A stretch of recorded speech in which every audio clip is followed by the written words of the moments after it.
Hello, viewers at home. I'm Rupert Bottenberg. I'm the Director of Animation Programming at the Fantasia Festival in Montreal. Fantasia is celebrating its 25th anniversary this year, and one of the key components of the festival's 25-year history is the films of Satoshi Kon, a Japanese anime director who passed away very tragically about a decade ago. However, Satoshi Kon's legacy remains present at Fantasia this year. We have two films. I have two films in my Axis section, which carry his legacy forward. The first is Pascal-Alex Vincent's documentary, Satoshi Kon, the Illusionist.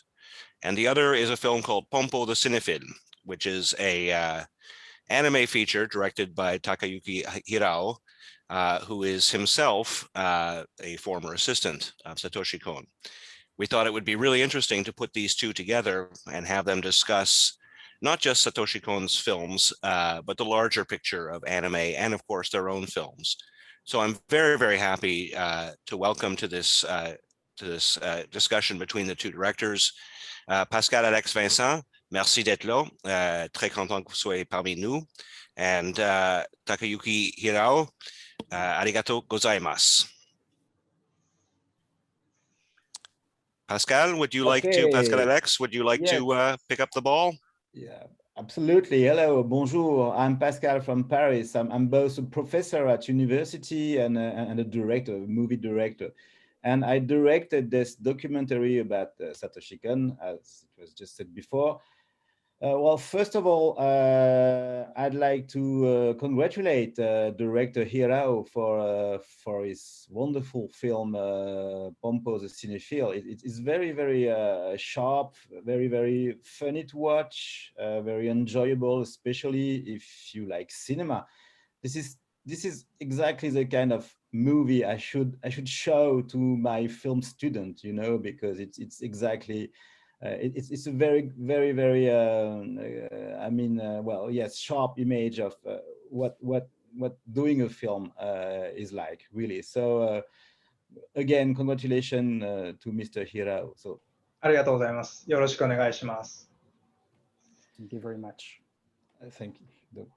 Well, my first question about, well, let's talk about Satoshi Kon first of all. My first question is, does Mr. Hirao remember the exact circumstances of his first meeting with Satoshi Kon, and what was his first impression? そうですね、僕がコンさんと初めて会ったのは今から、22年前ぐらいですかね。僕が20歳の時に、マッドハウスに入社して、で、やっぱりその時に、もともと僕が小さい頃に怪奇戦という漫画を読んでいて、それを書いたのが、今聡監督であったと。で、マッドハウスに今さんがいるっていうふうに聞いて、初めてちょっとご挨拶をさせてもらったんですけれども、その時に、これはちょっと言っていいかどうかわからないですけども、その怪奇戦が好きだったとっていう話をしたら、笑いながら殺すぞと言われたという感じで、どうもなんか、ご本人としては、その怪奇戦という漫画がコンさんにとっては、あまりいい出来じゃなかったっていうふうに思っていたらしく、それを良かったと言われて、ちょっとなんだろう、照れ隠し的にそう返したんですけれども、もうその時には結構怖い人だなっていうふうに思ったかなと思いますね。それからしばらくして、千年女優という、映画で、僕は制作進行というのはアニメーションにおいては、なんていうんですかね、スケジュールを管理したり、作品が、納期に、つまり、締め切りですね、アップ日にちゃんと終わるように、さまざまな人のスケジュールを管理して、プロジェクトを、完成まで導くという、仕事なんですけれども、ただ僕がそれを全て統括していたわけではなくて、やっぱりアニメーションというのは膨大な、作業量ですから、それのお手伝いとして入ったのがきっかけですね。一旦ここで。はい、そうします。いっぱいありますね。はい。Okay, so about 22 years ago, he had first met Satoshi Kon when he was about 20 years old, when he started at Madhouse Studios. Now, he first was made aware of Satoshi Kon's work through his manga that he wrote. I believe the one about the ocean. I'm not sure how the English translation. Taikisen. Yeah, Taikisen, exactly. And so that was his first introduction graphically. And when he started working at Madhouse, he was made a first general introduction and said hello. And his first impression was something kind of a scary person. His impression was that when he first spoke to him, he's kind of like, I'm gonna get you. You better watch out, kind of an impression. But of course, it was a combined impression because he was such a grand figure. And so being humbled and being in awe of this presence, that was sort of his first moment of meeting him. And later on, as he'd worked for the production of Millennium Girl, he was more involved as a project manager in scheduling. And it was at that moment that he was able to better meet Satoshi Kon and have a better, start like a better relationship with him at that time. So as I understand, Mr. Hirao was some kind of a link between Satoshi Kon and the producers, which were at that time Mr. Taro Maki and Masao Maruyama. Is that correct?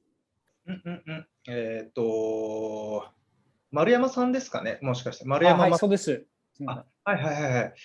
いや、プロデューサーという立場ではないです。本当に僕自身は、その千年女優では、なんて言えばいいんでしょうかね、制作進行というのは、なんていうんですかね、一番なんていうんですかね、使いっ走りって言えば分かりますかね。要するにいろんなアシストとか、はいはい。そういうことを、やる、仕事であったので、その時に、丸山さんであったりとかとも話はしてることはあるんですけれども、そこまで大きなプロジェクトの根幹、そのプロジェクトのすごく中心で、物事を動かすような人ではなかったですよね。ただ、なんかどうもコンさん自体は僕を面白がってくれて、よく話はしてもらいました。あ、そうですか。はい、わかりました。So Hirao-san was more of a production assistant for a Millennium Girl. So not in like a central focus of that production. However, it did offer him a lot of moments and chances to meet and actually really get to know Kon-san for that production. And essentially do provide a link between the directors and Kon-san, but not in a major aspect in terms of the actual film production itself. Okay, thank you. Well, it seems like in a way, Mr. Hirao is quite close to the character of Jin in his own movie, right? そうですね。ほぼ自分の気持ちが投影されたキャラクターとして、描かせてもらいました。わかりました。Yes, his I guess through that character, a lot of his aspects and his personality has been portrayed through Jin in his film. All right. When I was doing my documentary, every person I interviewed seemed to remember Satoshi Kon as quite a difficult person, actually. quite a difficult person to work with because it sounds like his work and his personal life were the same, were very linked, and he was very, very, how should I put it, demanding. Like he was expecting a lot from his crew. Is that correct as well? Is that the way Mr. Hirao remembers Satoshi Kon?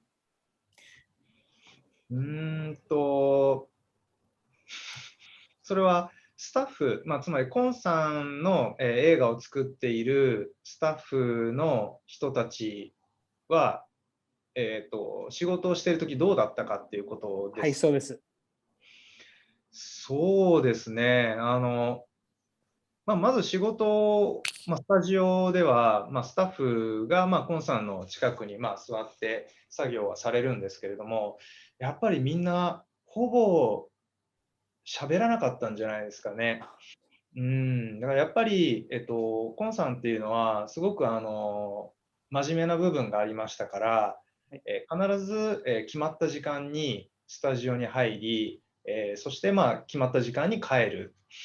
そしてその間に、日々のノルマを確実にこなしていく方で、日本のアニメーションでは、やっぱり少しスケジュールが遅れたりとか、そういうこともあるんですけれども、やっぱりコンさん自体がとても仕事に対してすごく厳しい方だったので、それはスタッフにもそれをなんていうんですかね、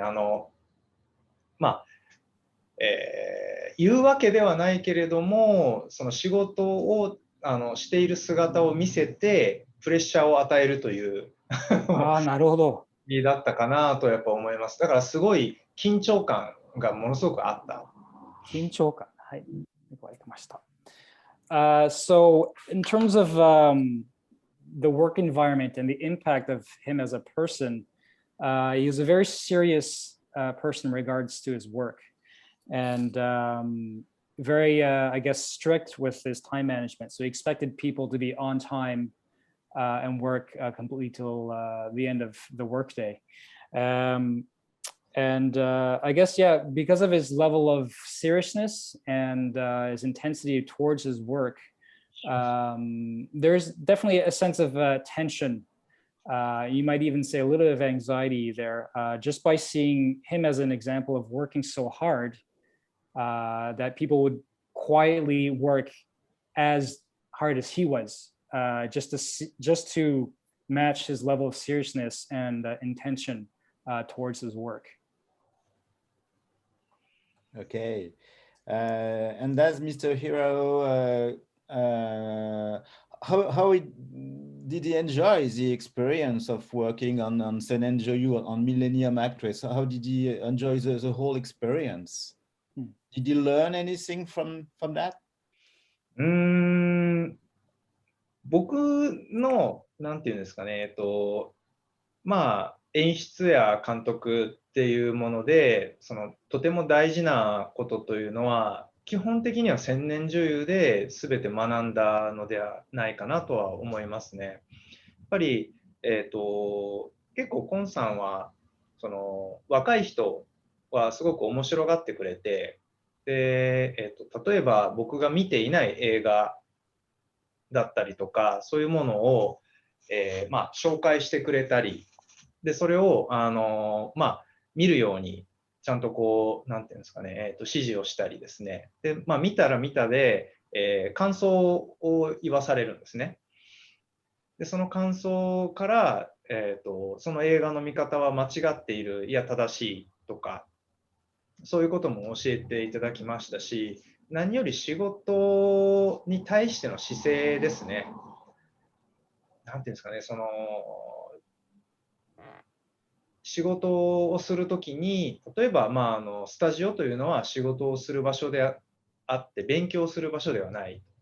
だから、ちゃんと仕事に貢献、作品に貢献しなさいっていうことをすごく教えていただいたりですね。そういったものをやっぱり千年女優をやっている中ですごくコンさんから教えをいただきましたね。何より作品を作る上で無知という、知識を持っていない、知らないことに対してのその罪深さみたいなものをやっぱり知りなさいということをよく言われた気がしますね。そうですか。ね、わかりました。His working on Millennium Girl was probably a really important moment for him, and it really established his attitude and provided a very strong foundation for him as a director and as an animator. When he was working with Satoshi Kon, he really indulged in, and I guess indulged with helping the younger generation and people that are younger than him. And so within the conversations that he had with him, he would say, for example, introduce films that he've never seen before and ask them after he'd seen them what their impressions were and what they thought. And even at times tell them, no, they had the wrong impression. It should have been something else like this. And so in that way, he did learn a lot for that production. And one thing that he did find of note is that Satoshi Kon did have strong ideas about the workplace and how it was a place for work and to accomplish and be as productive as possible. Not a place for study or a place for of learning, I guess, as a school context, but more to like, you're there to work and you're there to get things done. And during his production with Millennium Girl, there are things where one thing that he does remember is for aspects that he was unsure of or did not know, that he would to work hard and learn as much as he could for things that he was unsure of or did not know. So to do his research and to do the work on his own time so that he did know what he was talking about, or he did have a clear idea what his subjects were about to do, what they were talking about. So in that respect, the Millennium Girl was a very important time for him as a director and animator. So as far as I know, Mr. Hirao worked again with Satoshi Kon after Millennium Actress. Did he? 僕は千年女優の後に、一本東京ゴッドファーザーズだったかな。それが終わった後、妄想代理人、パラノイアエージェントですかね。こちらで今度は制作進行ではなくて演出と演出助手という形で、コンさんの下で仕事をさせていただきました。はい。演出助手っていうどういう、もうちょっと説明してくれませんか？演出というのはどう言えばいいんですかね。妄想代理人はテレビシリーズですから、はい、テレビですから、はい、1話数の、つまり1話だったら1話のディレクターですね。演出助手というのは、そのディレクターにアシスタントとしてつく、はい、職業ですね。はい、そのどちらもで、妄想代理人のすべての話数に関わらせていただきました。はい、わかりました。So after Millennium Girl, and working through with Tokyo Godfather, he was able to work with him through the production of Paranoia Agent.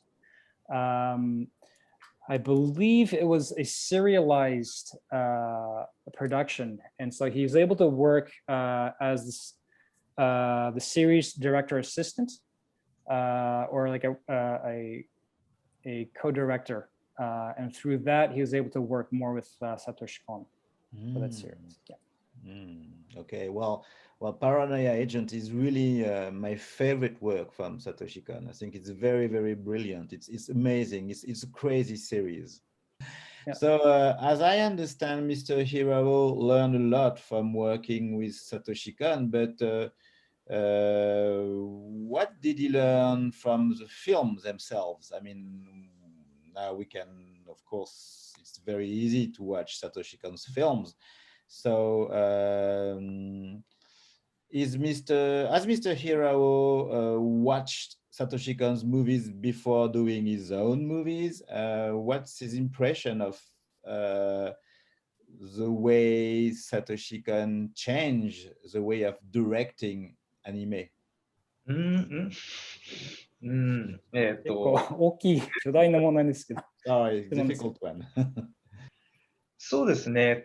やっぱりまずは編集ですね。トランジションであったりとか、やっぱりそのアニメーションにおいて、そこまでその時間やそのなんだろう空間みたいなものをあそこまで、入れ替えたりとか、トランジションでつないだりとかっていうことを、やった監督っていうのは多分ほとんどいないんじゃないかなとは思っていて、やっぱり僕自身もその影響はとても強くて、結構いろんな方々に僕が監督をした作品とかも演出がやっぱこう編集的というんですかね、その編集で、見せているという部分が、やっぱ多いと言われるんですけれども、やっぱりそこの影響はとても強いですし、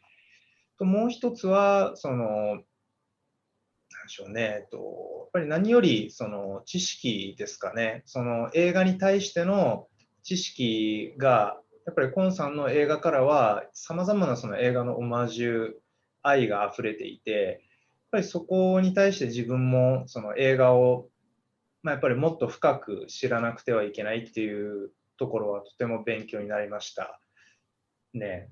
そうですね。今ちょっとパッと思いつくのはそれぐらいですかね。はい、わかりました。はい。So specifically from Satoshi Kon's films, a really large impact, or what he really picked up, and that was unique, was the ability to have transitions, or how do you put it? Having juxtaposing, say, time and space, where there's a transition from one reality to another reality, or one visual aspect to another, and then having those two moments switch to one to another. Is something that you really picked up on and found that was distinct, very unique in Satoshi Kon's work. And so that had a very big impact on how Hirao-san does his work as well. Something that he's noticed, or other people have noticed about his work, and how there's a very a relationship or something similarities with Satoshi Kon's work and Hirao-san's work as well. Also, another thing that he picked up is having a deeper knowledge and passion for the whole process of filmmaking itself. That he realized by watching those films that he realized the need to really deepen that, to deepen his knowledge of filmmaking, and to really have like a really deep passion from making those films, making films in animation. I see, of course.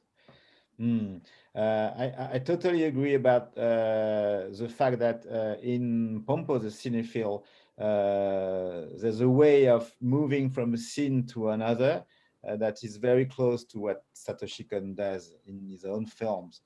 You know, so when I watch POMPO, the cinephile, I always thought, oh, that comes from Satoshi Kon movies, you know.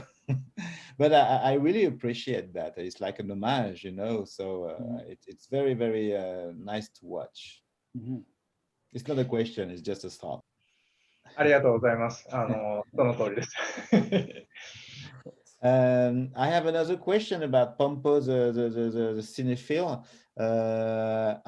As we all know, Satoshi in Senen Joyu, in Millennium Actress, Satoshi Kon got inspired by very famous Japanese actress from the golden era of Japanese cinema, and her name is, as all French film lovers know, Hara Setsuko Hara.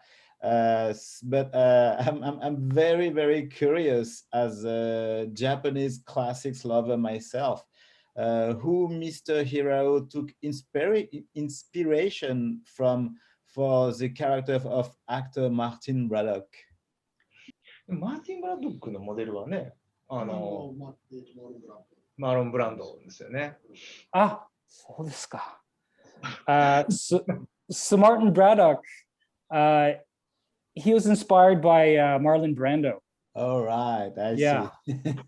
Good, good. I love that. I love that idea. Of course, it's inspired by Marlon Brando, of course.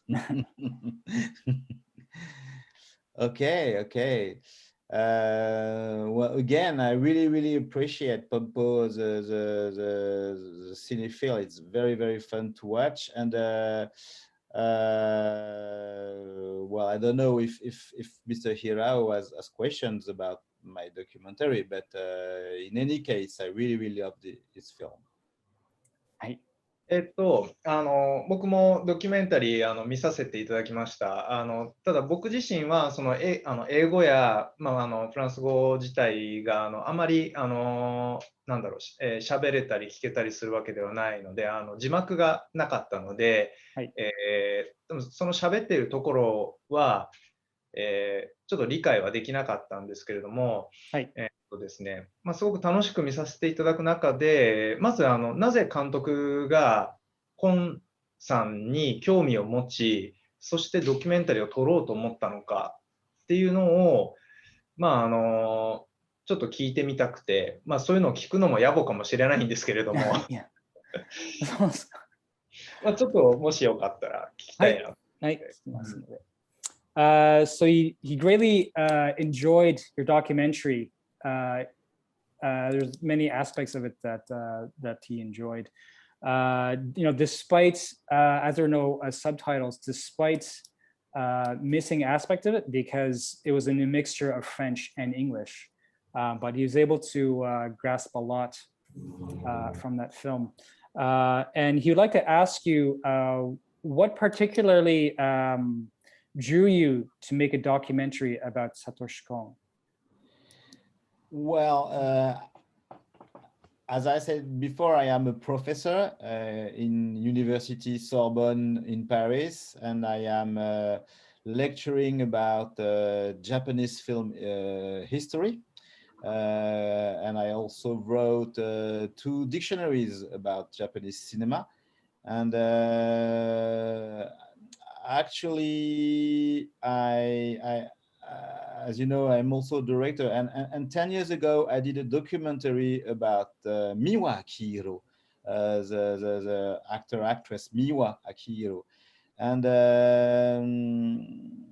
I guess this is the reason why Mr. Maki and Mr. Maruyama asked me to do this documentary about Kon, because to tell you the truth, this documentary was a request. I mean, I didn't have the idea at the first place. It's Mr. Maruyama and Mr. Maki and who asked me, and they called me and said, we want you to direct this documentary about Kon, because they wanted, I guess they wanted a foreign director. They wanted a French or an American or whatever, a foreign director, and they didn't want anyone involved into anime industry. So they wanted to get a view from the outside. I mean, a view from a French director and from someone who had nothing to do with the animation industry. And second part of my answer is that Mr. Maruyama and Mr. Maki, they were looking for a Japanese producer that was used to working with foreign directors. So they asked Mr. Horikoshi from Eurospace company in Shibuya, and they call him, hello, Mr. Horikoshi, do you know any foreign director that could direct a documentary about SATOSHI KON? And so Mr. Horikoshi took the first plane to Paris to meet me, and he said, we'd like you to direct this documentary. なるほど。ちょっとなんていうんですかね、僕がちょっと知らないだけかもしれないんですけれども、このドキュメンタリーを撮り始めたのはいつ頃からなんでしょうかね。撮り始めた頃はまだコンさんはご存命だったんでしょうか。はい、出ました。He's not sure when you'd started the production for this documentary and whether it started when Kon-san was still alive with us. No, it started actually 3 years ago, 2019, because this documentary was the official project for the 10 years of Kon's passing, you know, the anniversary of Kon's passing. It was the official documentary for that occasion.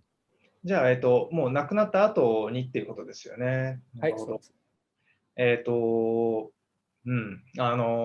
キュメンタリーを見させていただいて、やっぱり今牧さんであったりとか、丸山さんであったりとか、いろんな方々がコンさんを嫌なやつっていうふうに嫌なやつだけれども大好きっていうふうに言っていたと思うんですけれども、今回そのドキュメンタリーを、作り終えて、監督にはその今聡という人物はどういった人物だったんだろうなっていう、そういうなんだろう、どういう人物に見えましたか？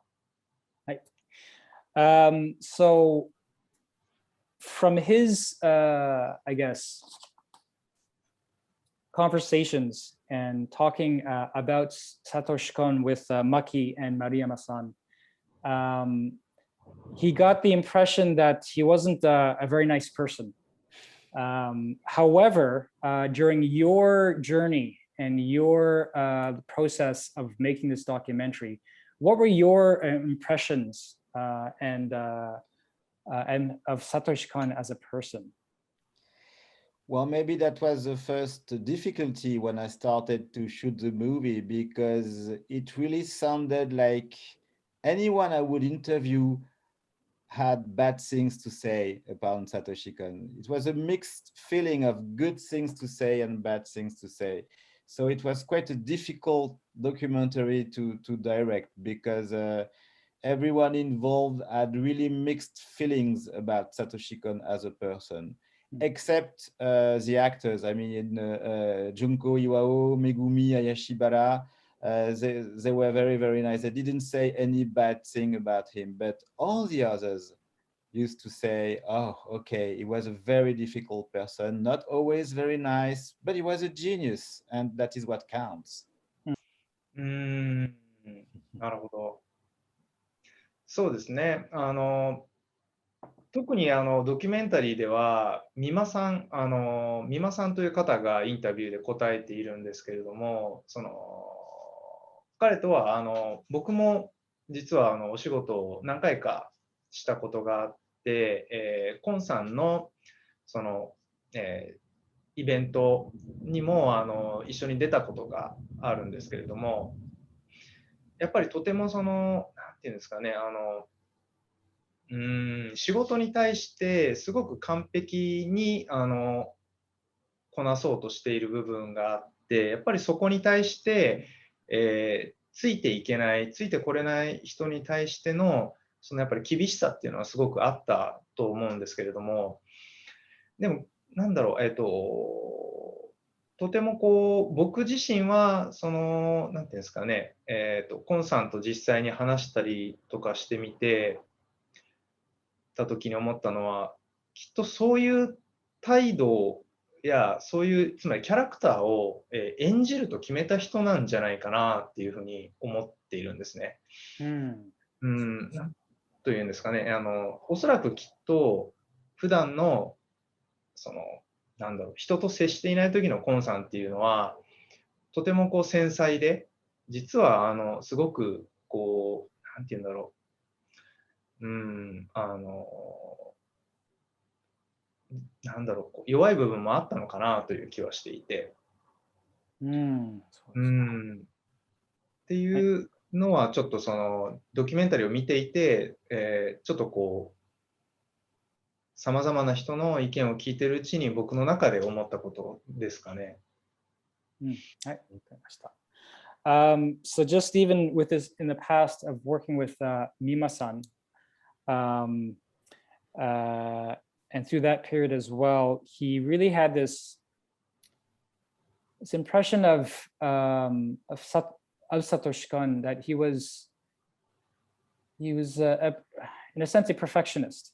He had a very strong idea of what it was he wanted, and so because of that, often there are times when people couldn't meet his standard or keep up with his level of detail and level of his demands, so to say. But upon watching that documentary and also reflecting upon his own experiences with him, that within that, it was something that he realized perhaps it was something that he had decided upon himself, that perhaps it wasn't something him as a person, but something that he pushed upon himself to achieve.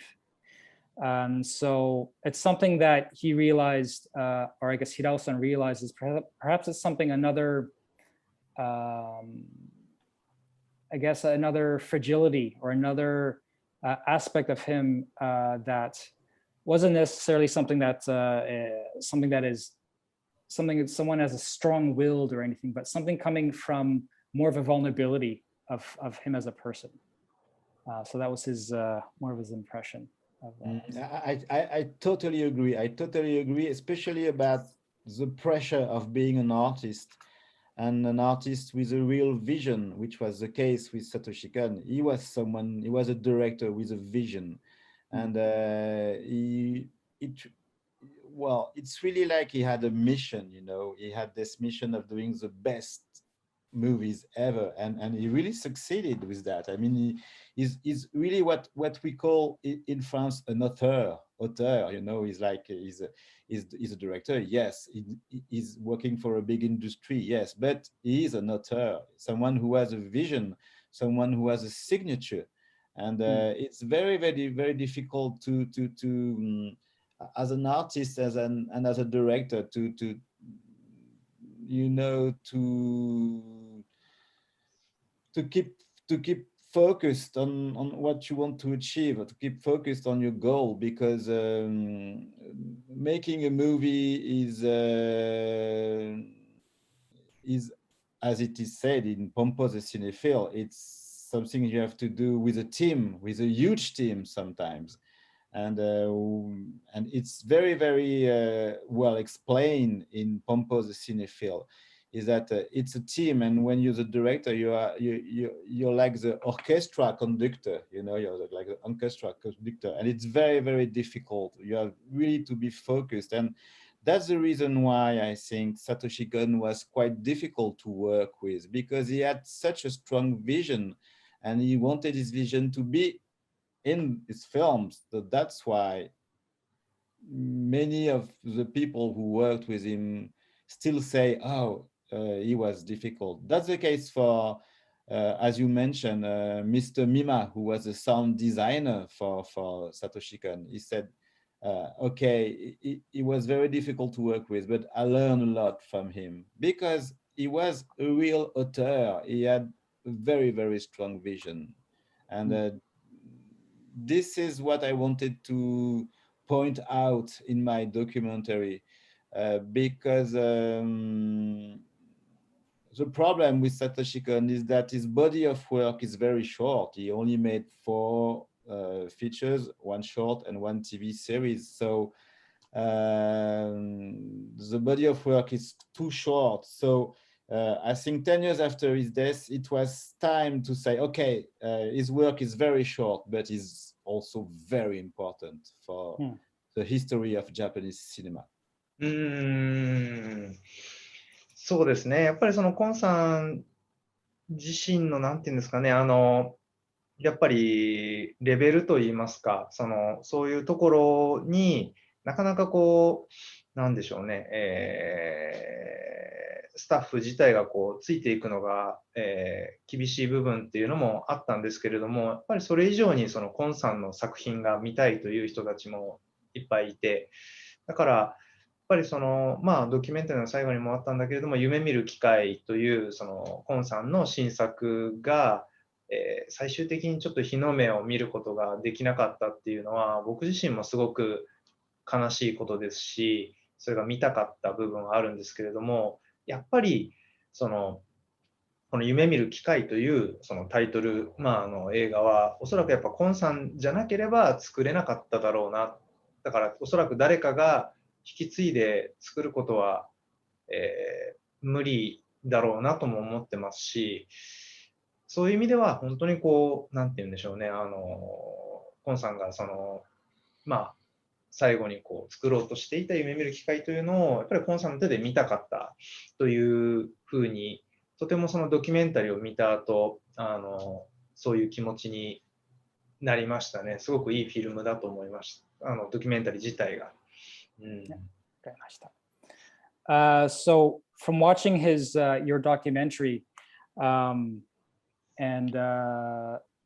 seeing how the amount of passion and interest that people had for Satoshi Kon's work, in particular about his incomplete work, and his most recent work, I believe, Dream Vision or Dreaming Machine. Dreaming Machine. Dreaming Machine. That despite his level of strictness, and despite perhaps him as his seriousness towards his work, he really got the impression that people just absolutely loved his work and wanted to see what he was going to come up with next. And so because of that, they wanted to work on his production for Dream Machine. And he also realizes that because of how unique he is and because of his ability and his passion, there probably can't be anyone else that could continue this incomplete production. It could only be him that would be able to continue working on it because of how good, how unique, and how driven he was. I totally agree. I believe that it's quite impossible to finish Yume Miru Kikai Dreaming Machine, because Satoshi Kon was such a man of vision.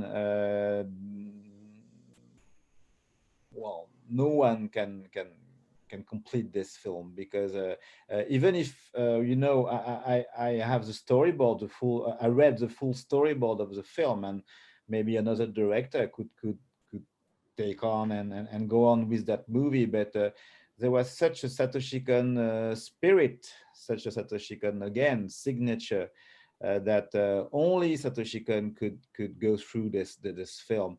I know that just after his passing, there were many rumors that a new director would jump on and finish the film, but eventually Mr. Maruyama decided that it could not be possible, because the vision of Satoshi Kon was so strong and so personal that he was such, again, an author that only him could finish this film. So I am very sorry for the fans of Dreaming Machine, but I'm quite convinced that it will stay unfinished forever.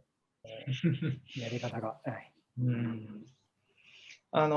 そうですね。ちょっと、そうですね。コンさんがその夢見る機会の話をしてしまうと、どうしてもお話がちょっと悲しい方向に行っちゃうので、でも少し、ちょっと違う方向の話を聞いてみたいんですけれども、はい、なんていうんですかね、コンさん自体の作品というのは日本では評価はされているんですけれども、やっぱりなんでしょうね、興行収入、つまり、映画を映画館にかけて、そして収入、収入でいいのか、収入大丈夫ですか、伝わります？大体はちゃんと予算を回収できない、はい、つまり、評価はされているけれども、売れてはあまりなかった。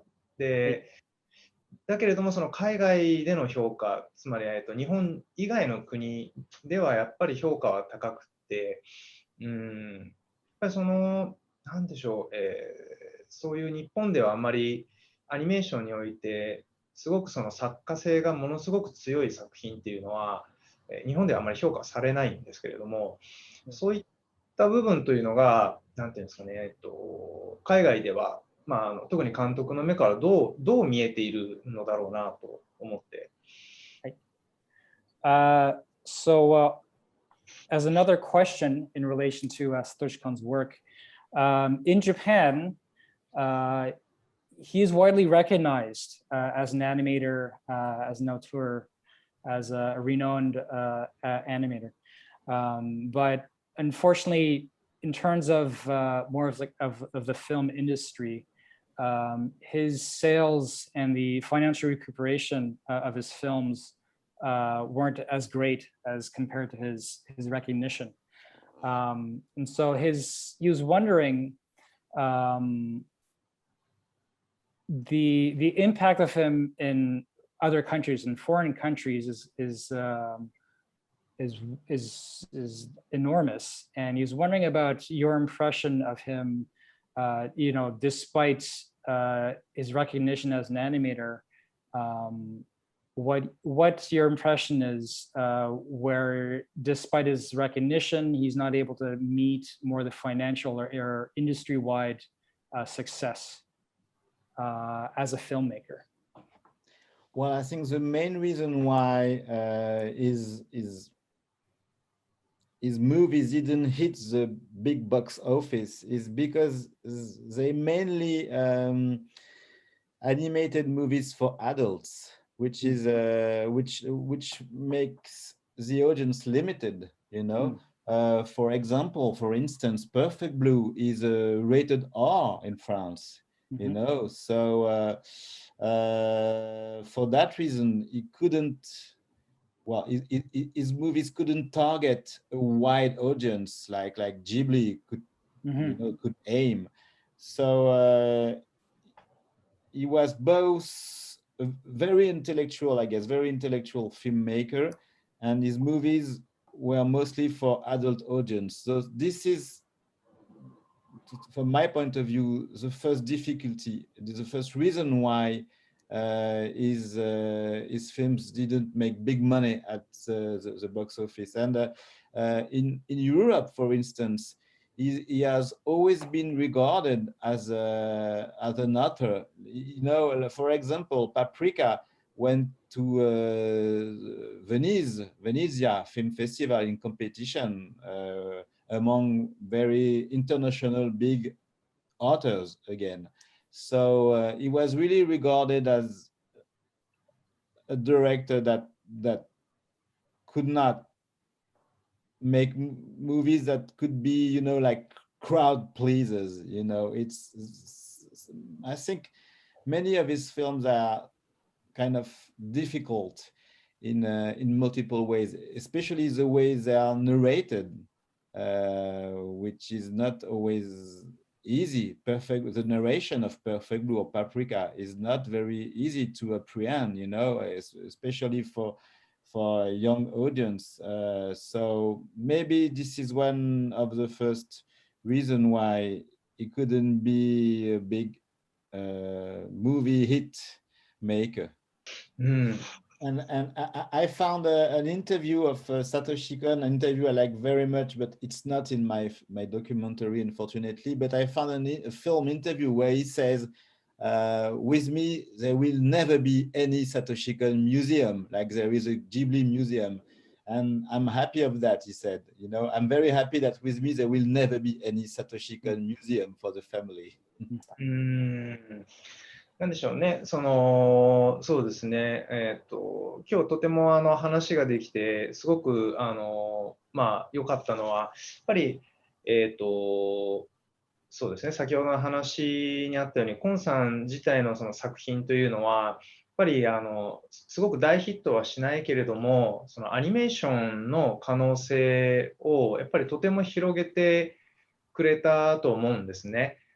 例えば、スタジオジブリの作品もとても素晴らしいんですけれども、アニメーションというのはそれ以外だけではなく、もちろんその海外や大人の人でも楽しめるもので、そういったものへのその可能性をすごく広げてくれた人であり、そして、それ自体は日本ではもちろんそこまでのヒットはしなかったけれども、こうして海外で、亡くなった後もそのドキュメンタリーが、作られる、そういった形でのその評価を、得ているというものはやっぱりすごく嬉しいことだと思いますし、やっぱりこれが、なんだろう、次のその、作家であったりとか、そういった人たちが、これから、例えば日本でそこまでじゃなくてもその世界へどんどん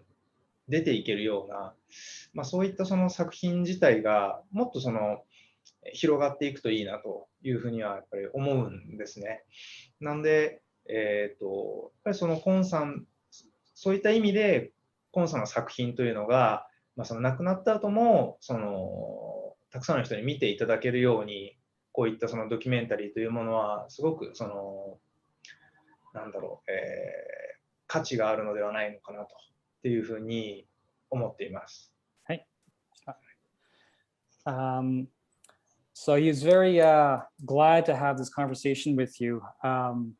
His impression with Satoshi Kon's work is that he truly widens the world of animation. Compared to Ghibli, where despite, with Ghibli, there are aspects of it which appeals to mass population. Even though he did not have any big major hits, his impact as an animator and within the world of animation is undoubtable. And through watching your documentary, he hopes that the impact that Satoshi Kon had could be felt through future generations of animators, and even people to pique their interest in watching more other types of animation that isn't Ghibli and the more mainstream stuff, and that there's they'll be inspired to discover more the higher sort of high impact level of animation and the world that Satoshi Kon has introduced to everyone amongst the entire world.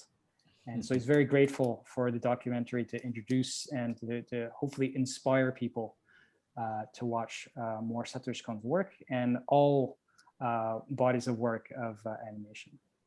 Well, that was what precisely I was aiming for. And well, thank you. Merci. That sounds like a very good conclusion. I'm very, very happy I met Mr. Hirao. Again, I really enjoy his film, and I'm very honored to meet someone who worked with Satoshi Kon. So again, thank you to Fantasia, and thanks to everyone. And thank you then as well. Thank you. Thank you. ありがとうございます。こちらこそすごくたくさん話せて嬉しかったです。ありがとうございます。Thank you very much for this meeting. It was very enjoyable. I'd like to step in now and say thank you to all of you for taking the time. Thank you to the Montreal team for getting up so early. But thank you to everyone. This was a wonderful conversation, really insightful, and I'm very proud to have this as part of my programming at Fantasia this summer. And above all, I'm very, very proud to be sharing both of your films with our audience. And, this, what we're doing right now, the virtual conversation, it's wonderful, but it's not ideal. So I sincerely hope that I'll be able to see both Monsieur Vincent and Hirao-san in some future year. We'll be able to host you personally in person at the festival and allow you to enjoy the Fantasia experience. Again, thank you. Merci beaucoup. Arigatou gozaimasu. And thank you everyone at home for joining us today or this evening or whatever the case may be. Thank you, Rupert. Merci beaucoup. Merci, Fantasia. Merci. ありがとうございます。Thank you. どうもありがとうございました。